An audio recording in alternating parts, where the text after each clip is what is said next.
director, producer, special effects, on and on and on, and most of all, friend Joe Castro. Thank you so much for joining me on Rollin with Olan. Thank you, Jeff, for having me on the show today. It's an honor and a privilege to be here with you. Dude, I am so excited. And, look, there's so much history with you.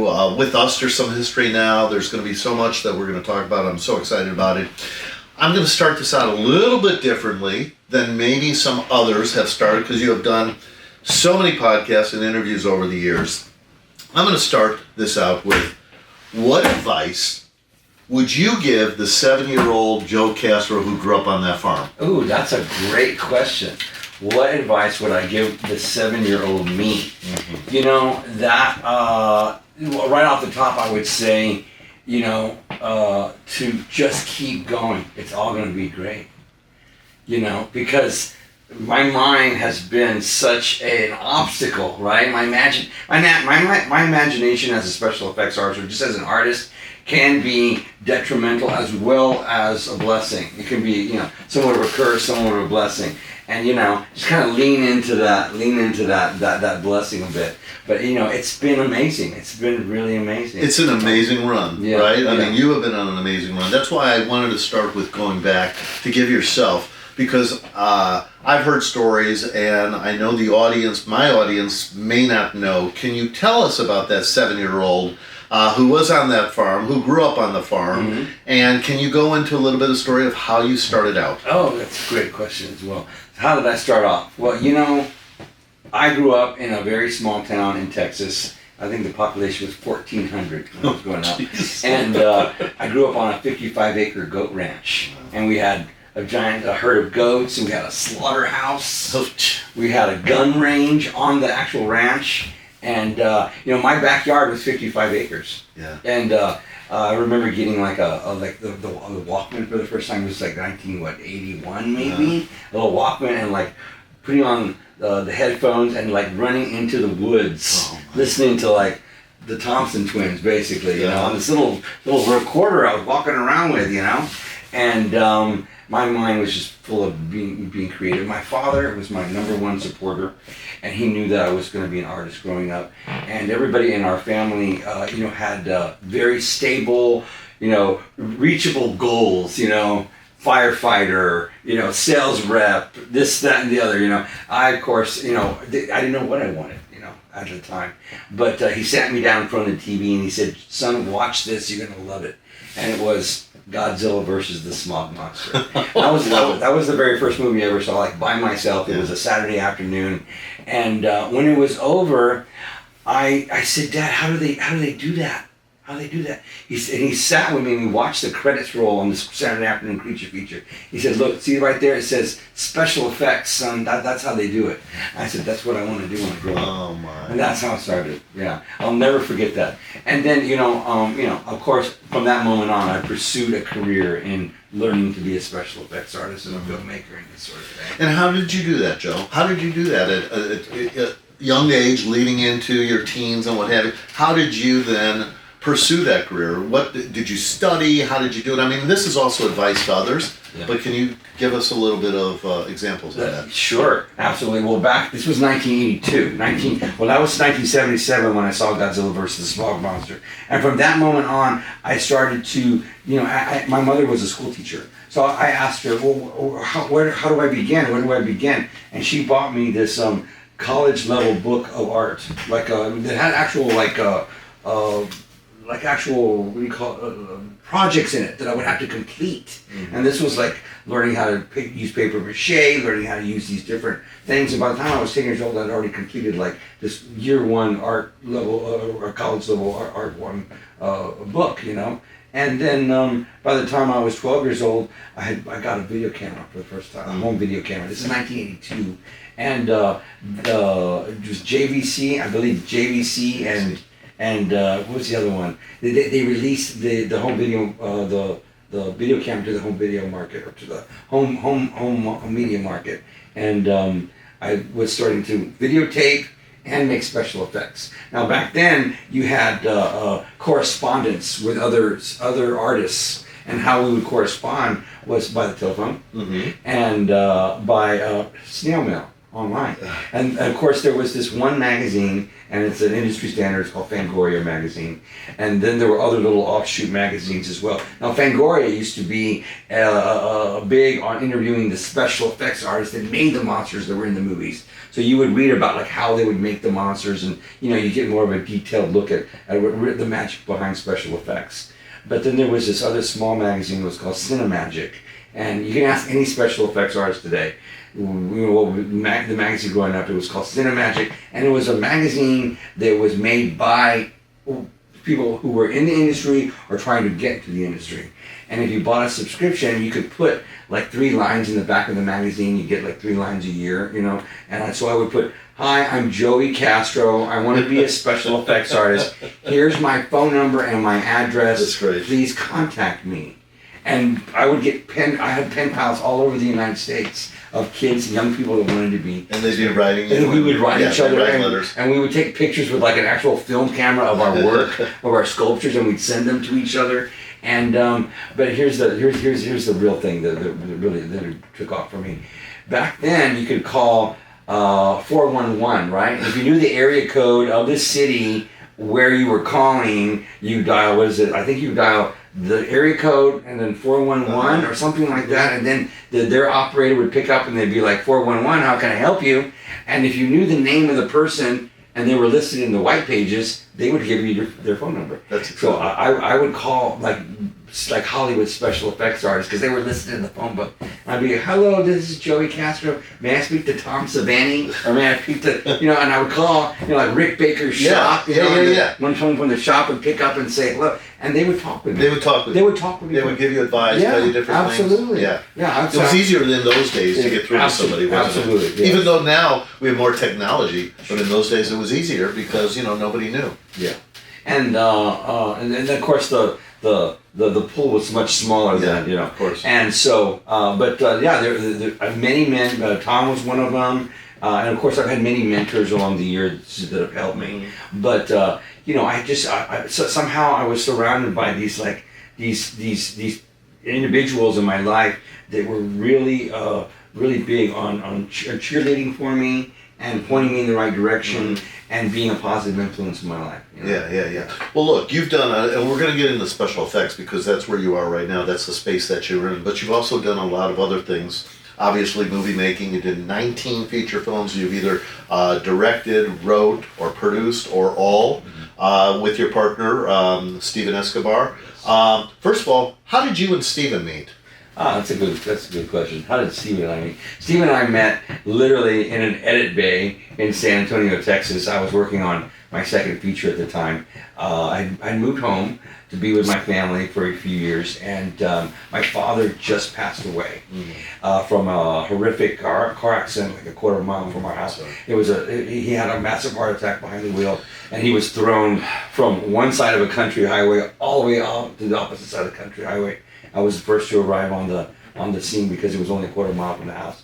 But so I was making a movie in his memory, using the Goat Ranch, and I produced a film called Legend of the Chupacabra, and we used the goats and the ranch and whatnot. But when I was editing the film, I was editing the movie in the same facility where Steven was producing a Tejano music video, and so.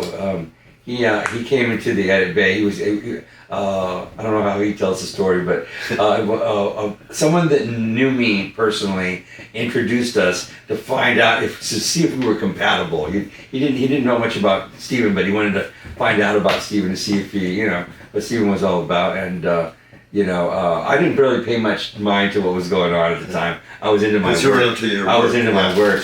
But I do know that Steven was trying to impress me. He had one of those giant cell phones, and he asked me for my phone number, and then he tried to program my number into his phone and make me watch it, trying to impress me. And I was like, whatever.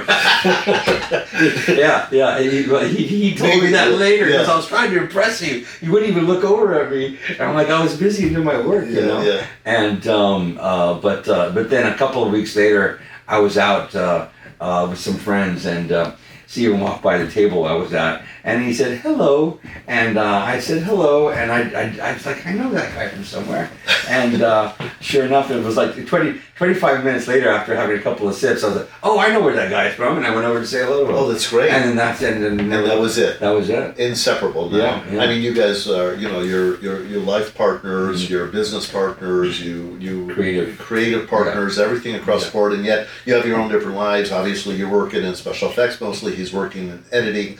But what a beautiful relationship that you guys have had and continue to have. And I know both of you. I love you guys. Who doesn't love you? Oh, that's very kind of you to say. I attribute all the success and the love and the longevity that we've had simply because we both have been chasing the same dream the entire time, and it's been a wonderful adventure. Yeah. 26 years. We'll have 26 we'll years. have 26 years next month on the 14th. The 14th, we were at a Valentine's Day party, and I'd known him for at least half a year, but we weren't dating yet. And he winked at me, and I said, "Oh, that's it, right there." That's it. Yeah. Well, what's the most that he has changed? Has he changed over the years at all? Has he changed? No. Changed? Evolved maybe. Changed? No. Okay. Because I always knew he would be where he's at today. Yeah. I just watched the whole thing grow. Yeah. Incredible. Emmy winner, unbelievable. Absolutely. I just tried to be the same man that my father showed me how to be when it came to cheerleading and being a supportive person in someone's life. Yeah. I wouldn't be where I'm at without my father. Yeah. Well, my heart goes out to you, obviously, with your dad. Yeah. But what he's been able to teach you and what he was able to teach you over the years, fathers are so important, as we all know, as mothers are as well.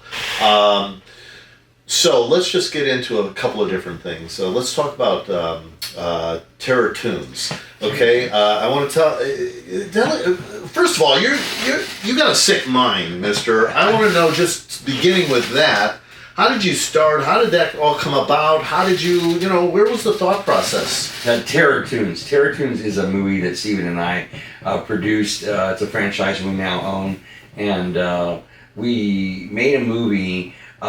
Basically, kind of on a whim, on a dare, kind of thing. Basically, Terror Tunes is a movie about killer cartoons, and basically the devil makes these cartoons. Like, what's the most twisted thing the devil could do? Yeah. The devil could make an evil character that would steal the souls of children. How bad can we get? So he uses these cartoon characters he creates, but they come out of your television and they come into the real world, and they're not animated, hand drawn. They're like physical things that look like cartoons that have come to life, and they kill you with giant cartoon weapons. And when you die for real, and it's very bloody. And so basically, what happened was a friend of mine and I were going to a movie set, and we were just, a special effects friend of mine, and we were chit-chatting, and one of us, I forget who said to what, but one of us said, hey, they never made a movie about evil cartoon characters that kill people. And then one of us said, yeah, when they kill you with these giant cartoon weapons. And then the other one said, yeah, and then it's like, but it's really bloody. It's not like in a cartoon where you get up and walk away afterwards. And I said, I want to make that. I'm gonna make it happen. And Steven and I were on a movie set in Austin, Texas, before we moved out to LA. And the movie is called Attack of the Bat Monsters. And it's a movie it's not a fictional piece. It's kind of like a dramatic piece about the making of a low-budget sci-fi movie in the 1950s, 60s. And basically, back in the day, they used to have to make these movies for the drive-ins, right? And they had to turn them out really fast. So they could shoot a whole movie in 3 days. Oh, wow. And they used to do this. And what they would do is they would do this thing called, they would shoot it as a 1-to-1 shooting ratio. Now, they would shoot on film, right? So if they had just enough money to buy enough film stock where they could shoot one take and then move on to the next shot, right? And if they messed up the shot, they wouldn't go back and reshoot it. They would just change the camera angle slightly, and they'd pick up the take from where they messed up.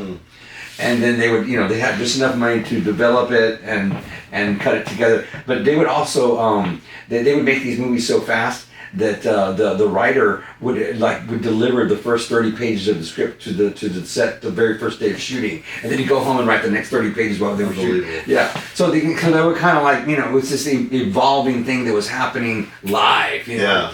And I said, if they can do it back then, why can't we do it? Yeah. So we do it today. So we shot the original Terror Tunes in 3 days for $2,300 over a weekend, and the movie was a big hit because it came out when Blockbuster was big, and it was the way they marketed it. It was like it's something you'd never seen before. Like what is this crazy characters on this thing? So kids either got one, and it sat right on the shelf next to Pirates of the Caribbean. Oh, isn't that so great? It's Pirates of the Caribbean and Terror Tunes. Wow. And it was what do you call it? One of those anomalies. Anomaly, yeah. What a great placement. Yeah. To be right next to Pirates. Pirates of the Caribbean. Yeah. What a Terror great Tunes, placement. Pirates of the Caribbean. And it was. We never looked back. Yeah, you never look back, and you have created so many different things. I mean, besides Terror Tunes, and you have gone into so many other things. And look, just our relationship and some of the projects that we've been working on, some of the movies. But let me ask you, what does it take? Because obviously, I say you're a man with so much up in your mind, so much thinking, and you've got to how do you think through these characters that you create? But how do you take a monster per se, and develop a monster character, or however you make it from concept to market? That's a great question. Over the years that has evolved. The process has evolved, but today when I work on a character or creature or even a special effect, I work very closely with the director. Mm-hmm. I will. And as Chad, I call Chad. I'll pick up the phone anytime. Chad, I need to talk to Chad. I call a director. I want your input, because my job as an artist is to go into the mind of the director and extract what they see there and then produce it physically so I can put it in front of their camera, or get what I need, the information from the director, so I can then make it. But over the years, it has evolved with the technology, or with the skills that I've learned. I've had so many teachers over the years, and been blessed to study with some of the most amazing special effects artists. And I've just remained teachable, basically. I don't know if that answers your question, but I never walk into set with just an idea. Yeah.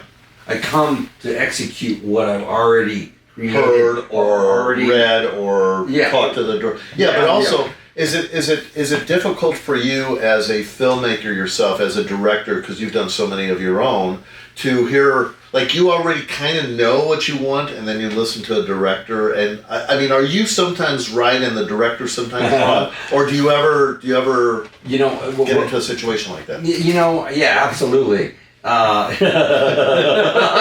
a story to tell, baby. Oh gosh, go deep.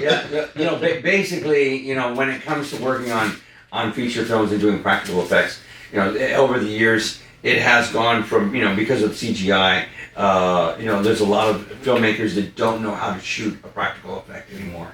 They think, oh, we'll just kind of shoot it over here, and then whatever, I'll shoot it, like this, and then that's all we need, But back in the day, when you had it there would be a shot, like I designed a special effect to be photographed from the best angle.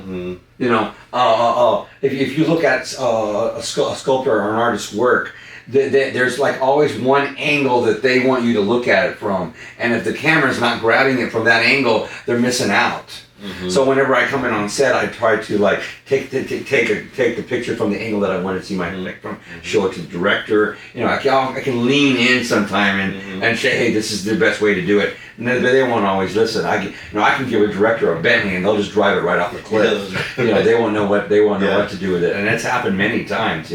Many times. Some of my best work will never be seen simply because the camera was out of focus. They didn't get the right angle. they used to wait till the end of the night and didn't shoot it correctly. It was too dark. I can give you countless different reasons, but yeah, I pour my heart and soul into these things, and sometimes it just never gets photographed. Yeah, you know, we did a movie together called The Pig Killer, and I recall that when we had gone out when we were scouting, we got the location of the farm, but we needed to take you out, and you sketched the pig.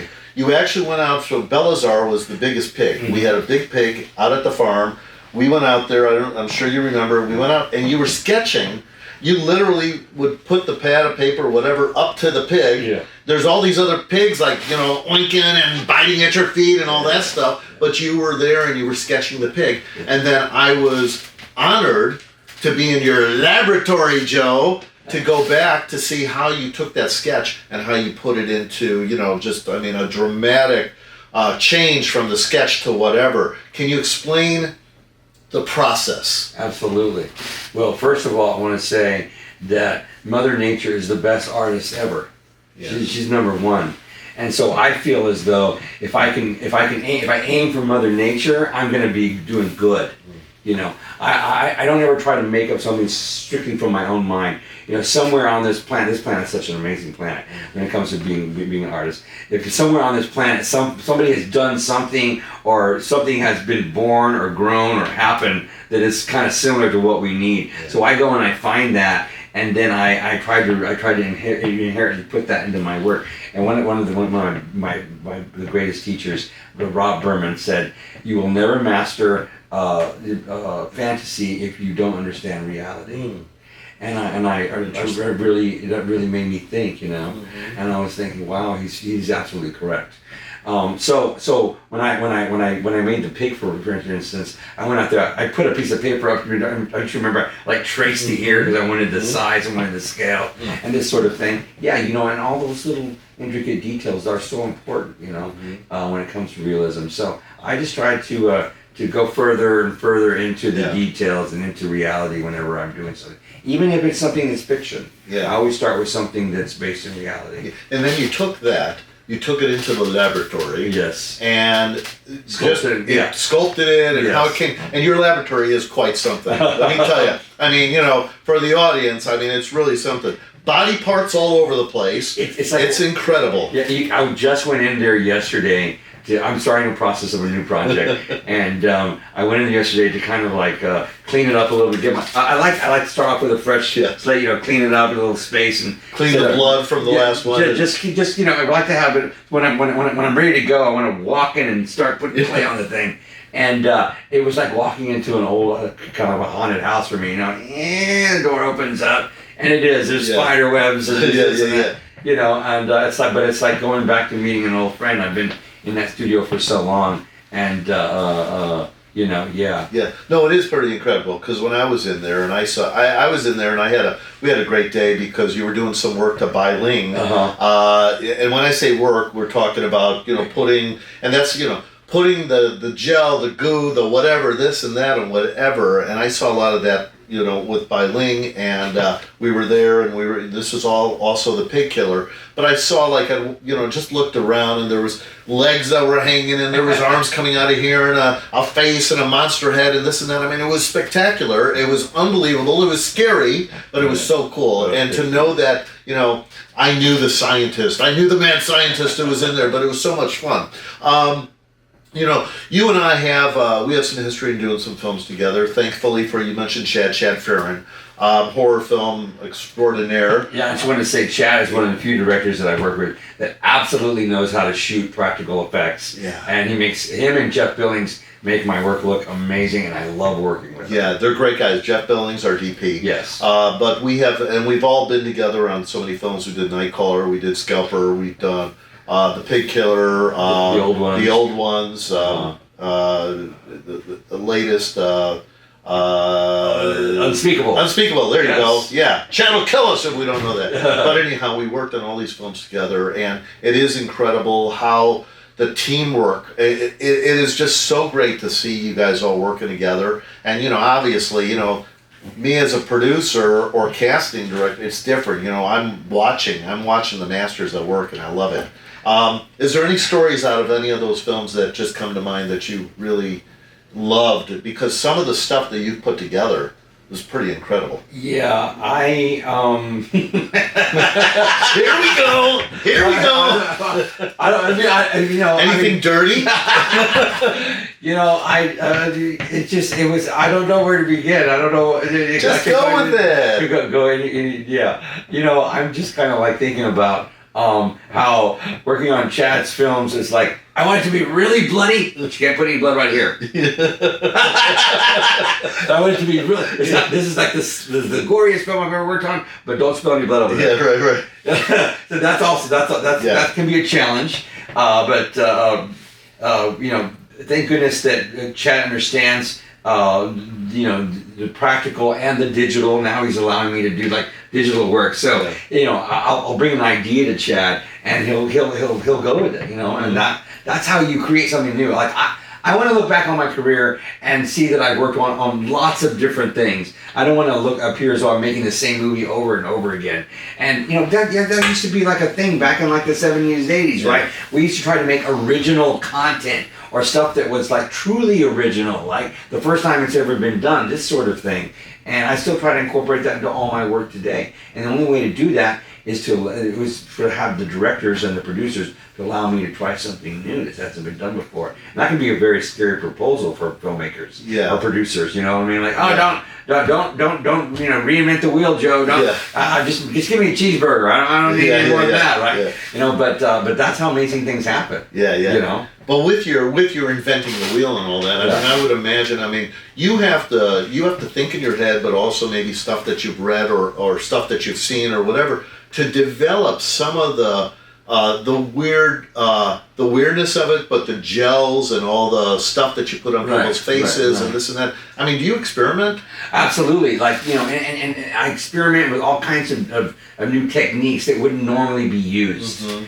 And that's how we get these interesting looks and these things like, I have special effects artists that follow me on Facebook that are very well known, and they'll even ask me, how do you do that, Joe? Mm-hmm. Or what'd you use for that, Joe? And like, for instance, working with Violin. Violin is a well-known female actress who is a very beautiful woman, and I had to do a scene in Scalper where she gets skinned. Mm-hmm. She gets her face peeled off, and the whole challenge was to convince her to put this thing on her face that makes it look like she has no face, and she has a lot of dialogue. So it had to move. It had to have movement, which means it had to be somehow fastened onto her face a little bit, so that way she could deliver the dialogue. And that was a scary proposal for her. But I'm glad. So part of my job is not only special effects artist, but it's also a counselor and this kind of thing, doctor. Yeah. I'm also a doctor,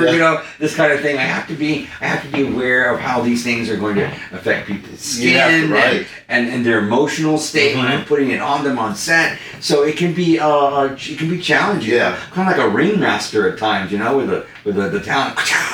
You got to do it like this because people don't understand the science behind it. And this is kind of more, when it comes down to it, we're dealing with science when it comes to special effects. Yeah, and a lot of actors don't really get that because actors go into these things and they're just not understanding about what has to really be done to them to make them, like you said in Bailin's case, with her, her face missing and all that. With that, and that was incredible. Let me tell you. Yeah, it could have been done the other way. Yeah, see it on the big screen. It's incredible, and that's Scalper. Yeah. Do you personally, developing all this stuff and dealing with all this monsters and all that, do you ever have nightmares? Oh, that's a good question. Yeah, my nightmares are not about monsters, though.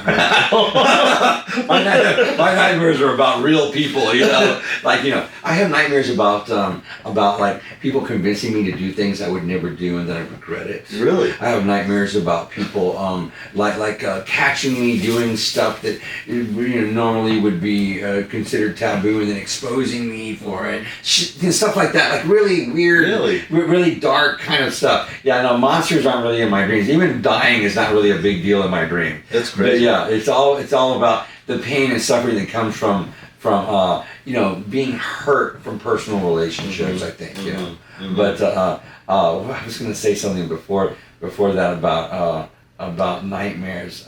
Joe, there is counseling for that. Yeah, no, my nightmares are for monsters. My monsters are kind of more like the heroes in my dreams and stuff. So, yeah. Well, with all this stuff that you create and all the monsters and incredible faces and this and that, whatever, do you ever get concerned nowadays, especially about AI? No. And I'll tell you why. Because if you, myself as an artist, if I remain teachable, this is just another tool for my toolbox. You know, I do practical effects. I also do digital effects. I went to school back in 2010 to learn CGI, and it's been a great tool for me. You know, because now I can beautifully blend the two into this magical state. Because, you know, you got practical effects artists, you got visual effects artists, but when you put the two together and you're doing it in such a way that people can't decipher, sometimes I'll do an effect that's so realistic, people will be like, what did I just see? Or what am I looking at? I've never seen something like that before. So no, I'm not scared to buy it. In fact, I've leaned into it already. Yeah, you have already leaned into it. You just gotta lean into it. Yeah. You lean into your fear, right? Yeah. Just lean into it a little bit, and you realize it's not so scary after all. Yeah, that's incredible. Yeah. You know, I was never a big horror film guy. I didn't really like it growing up and what have you. And then, of course, now I'm in the horror film space partially. And, you know, for me, it's exciting because I get to see how things are made and I get to see how you work with different things and work with blood and this and that and what have you. Is a special effects artist kind of like a magician that you don't really want to give away your trade secrets? There are a few secrets that I like to keep. People will online in front of everybody ask me, you know, what's your blood formula? How did you do this? How did you do that? And I'll just come right out and say, you know, I think some special effects should remain special. And in order to keep it special, we must keep them a secret. Yeah. That's what I'll say. You know, but like, I just want to throw out there, you know, my humble beginnings, you know, I worked on Robert Rodriguez's El Mariachi. Oh, nice. And I did this decapitated head for him and this severed arm. But now we move forward. You know, now I'm doing, basically it's the same thing, killing people, but just trying to make it more cinematic. You know, I'm not really a big horror fan either, to be honest with you. That's crazy. I like things that are horrific. Yeah. But as far as being, horror films are great, yes, but I like anything that's cinematic, you know.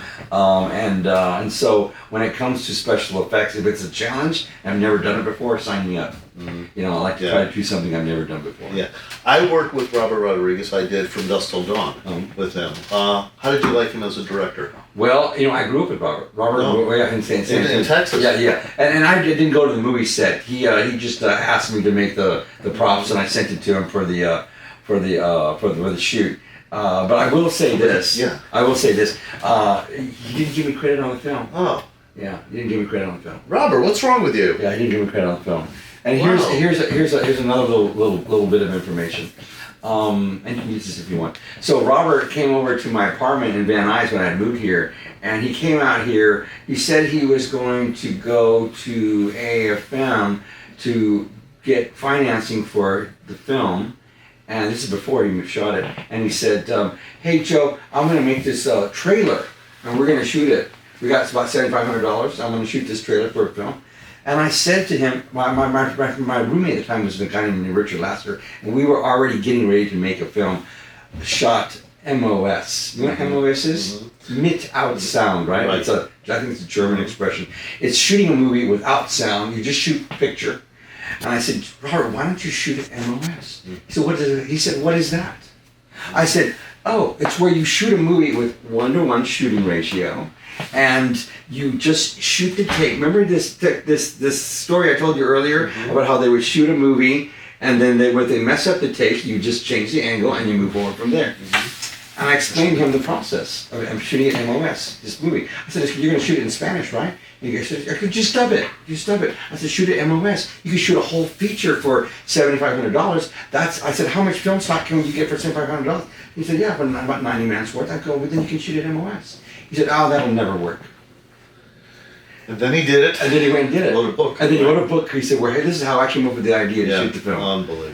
So he didn't give me credit in the film, even though I made the props. And didn't give me credit for that. And I gave him the idea how to do it, and he didn't give me credit for that. That's a shame, because a lot of us do work and we don't get credit, and it really is a shame. Yeah. You grew up with him, though. I grew up with him in San Antonio, Texas. So you guys we were filmmakers. Well, We didn't go to school together. He went to a different school district, but I knew him for a while growing up. And then, that's like one of a long list of welcome to Hollywood, baby. Yeah. And that's what I tell people every time they call me on the phone and they give me like a story where they've been either, treated poorly, or, ideas been stolen, or whatever it is. And I'm like, welcome to Hollywood, baby. You're welcome, brother. This kind of thing. And, but yeah, it's just, I've had many different amazing, beautiful experiences. That also was a beautiful experience, even though it would turn out the way it turned out. But I had the honor of working with Forrest J. Ackerman. If you don't know who Forrest J. Ackerman is one of the reasons why we're having this interview right now. Forrest J. Ackerman was the very first horror sci-fi groupie ever. Forrest had a magazine called Famous Monsters of Filmland. I don't know if you remember it. Yeah, I do. I grew up reading it, and he. This is how he is the first of the first. He used to sneak onto the Universal backlot when he was young as a kid, and he got a little vial of blood from Bela Lugosi that Bela used to carry in his costume, and it was a little vial of fake blood. And Bela gave him that. He also had the ring that Bela wore on his finger for Dracula, and he wore it everywhere. But I grew up reading that magazine, and then Forrest became the first name talent in my first feature film. Wow. And then I got to be in that magazine, Famous Monsters. That's so great. Yeah. That's so great. Like I said, I didn't like the horror movies, but I knew all those magazines for some reason. They would always, come across. But who are some of your other mentors? Herschel Gordon Lewis, right off the top. Herschel Gordon Lewis is the man who's solely responsible for the slasher splatter genre. Back in 1963, Herschel Gordon Lewis made a movie titled Blood Feast. He shot the film, he wrote it, he directed it, he created all the special effects for it, he edited it, and he even composed the music for the movie. And he did it in Florida. It was for a movie called Blood Feast. And it was the very first movie to exploit blood in the motion picture industry. Okay. He shot it in color. And it was considered pornographic because it was blood red. And so here's the formula. Deranged killer stalks innocent victims one by one, killing each one on camera in a horrific, gross death, bloody death. And then at the end of the film, the killer dies at the hands of the hero or the heroine of the movie in an even more horrific on-screen death. Does that sound familiar? It does. Yeah, it does. That's the slasher splatter formula. And so Herschel developed that in 1963, and I went on to I was honored to create the special effects of the sequel to that film back in 2001, Blood Feast 2. That's amazing. Yeah. And so Herschel became my mentor, and then he later starred in Terror Toons 3. I got Herschel to be in Terror Toons 3, and he since passed on. He passed on in 2016, but he has left a legacy that is so far-reaching. Most people don't realize if you're watching a horror film, you're watching something that's been inspired by Herschel or special effects by Herschel. Incredible. He was the brainchild of that. Yeah. But here's and obviously for you to for him to be a mentor, and then for you to put him in your film, and I mean that had to be incredibly special in Absolutely, itself. 100%. And all this stuff. You're talking about slasher films. We're talking about blood. Let's talk about Summer of Massacre. Okay, absolutely. Tell us about that, and let's talk about that. I mean, it's pretty interesting. No one can hear it better than from someone like you. Well, in 2010, I believe, maybe it was 2009. In 2009, I got this wild idea that I wanted to make a film, because I never liked to make the same movie twice. I wanted to make a film that would set a Guinness Book of World Record. I thought, how can we do that? Yeah, I just got this wild idea. I think at the time we had gone over to London to go to a horror sci-fi convention, and Guinness is there. The Guinness World Record office is there in London, and so we got this Guinness Book of World Record book, and I had bought it, and I'm like, man, I want to be in this book. I want to make a movie that that kind of like maybe withstands the test of time or does something kind of that's never been done before, And so Stephen and I came up with this idea that we would make the movie that had the highest body count in the slasher film. And I wrote the script over. I wrote it at night. He was working a graveyard shift at Big Brother, and so from like midnight to like 8 a.m. I would write like these crazy stories.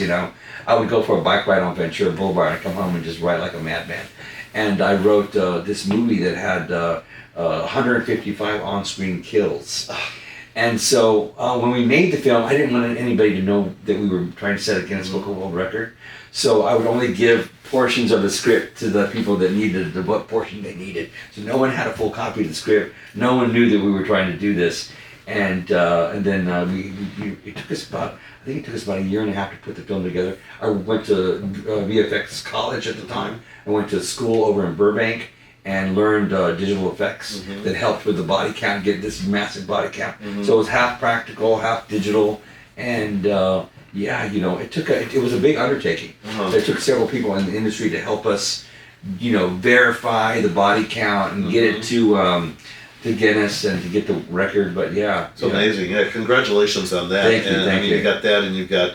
You've won over 50 awards, at least over 50 awards, in for what you do, which is incredible. When you take the body count of the movie Summer Massacre, how many real humans were involved in that? Because I would imagine a lot of the kills are just practical effects and other things. Well, correct? Yeah, no, actually there had to be at least the person's face had to be shown in the film for the kill to happen. So there were in some of it was there were digital effects done on people that we photographed, and some of it was practical blood and practical kills. But it took us an entire year to shoot it. We shot it on and off on weekends, this kind of thing, and it was just kind of like this undertaking that we did, and we kind of like relished in it as we moved forward.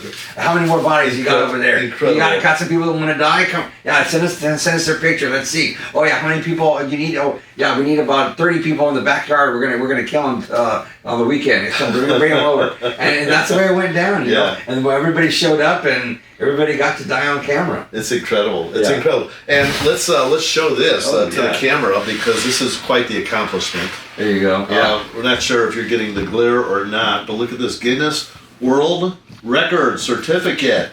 The highest body count in a slasher film is 155 in the film The Summer of Massacre, USA 2011. That's incredible, Joe. Thank you. You and Steven should be quite honored with this. Not a lot of people have something like this hanging. It's one of my greatest possessions.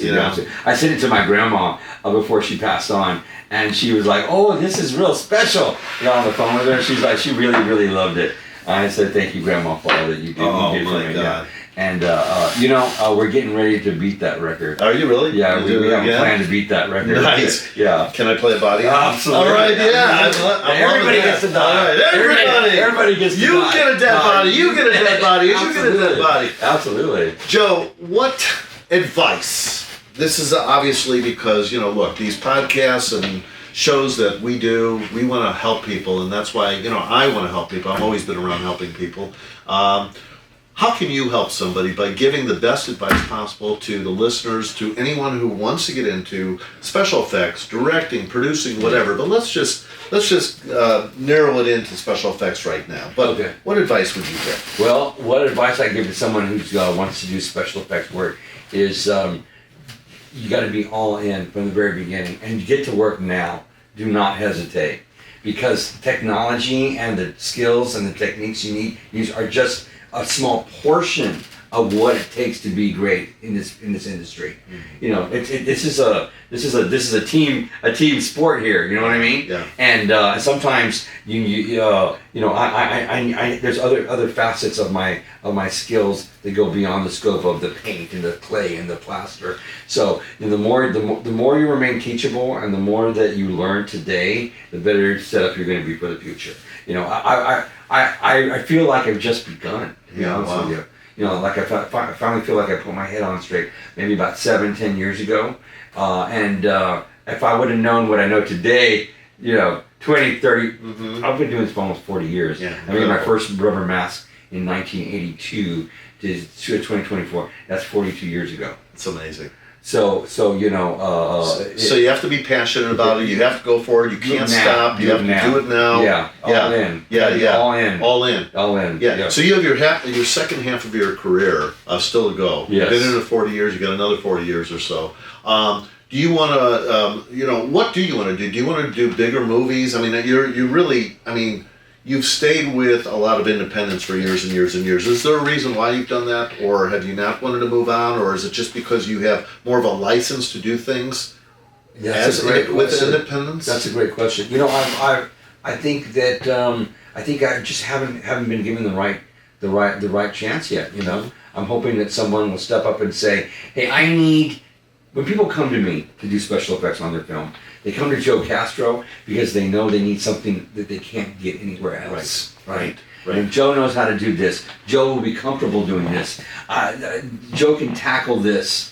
And I think I haven't been given the right opportunity yet. Mm-hmm. But I'm hoping that someone will step up and say, "We need Joe Castro to do this film because it has to be this kind of special. It has to be this kind of crazy. It has to be this kind of unique, you know." And when that happens, I think I'll be ready to rock and roll. I just kind of look baby steps, right? Yeah. I don't know if I could handle the big stuff right now. Yeah, I'll be fine. I think you could do it all. I think you can handle it. I know you can handle it. And like you said, baby steps. But you're there. 40 years in. Yeah. Another 40 years to go. You're going to be great. Yeah. I hope I'm involved in some of those, whether they're bigger or smaller. I just enjoy working with you tremendously, and you're such a great guy. And I can't thank you enough, Joe, for doing this for me. Oh, it's like I said, it's an honor and privilege to be on the show, and I look forward to the possibilities of working with creating you on set. We always do some really magical things. Yeah, right? We got some good things coming up too, right? Absolutely. Is there anything we left out that you might want to even bring up? Any kind of future projects you want to talk about, or anything? You know, get dirty. You know, I don't. You know, not really. You know, I mean, I'm a very personal special effects artist. You know, I always say if you want to talk to me, have any questions for me, you can always reach out to me on my Facebook account. Great. I'm on there all the time. And is Joe Castro, director Joe Castro? Yeah, well, my Instagram is Joe_Castro_director, and then my Facebook is Joe.Castro. But I'm there every day, and reach out to me. I'm easily accessible, and let's make a movie. Yeah, let's do it. And if they say they heard you on Rollin with Olan, will you give them a little bit more time? Oh, absolutely. Absolutely. Love it. Thanks, Joe. All right, thank you.